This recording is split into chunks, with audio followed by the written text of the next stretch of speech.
We know her. Posibleng you don't know her. I know her so You know her? very much. Yes. I know her. Yes, I know her.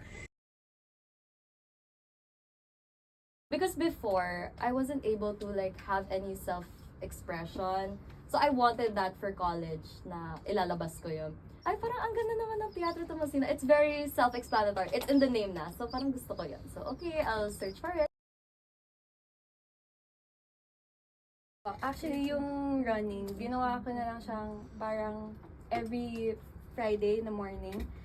Ano, parang syempre super stressed out ako. Ako, pag nasa-stress ako, it's either I bake para maalis sa utak ko yung stress sa akin. It's either I bake or if may time ako, I run.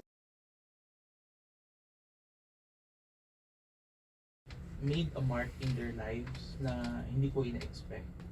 No, na may mga, alam mo, at the end of the day, malalaman ko na lang na natulungan ko pala siya, na natulungan ko sila.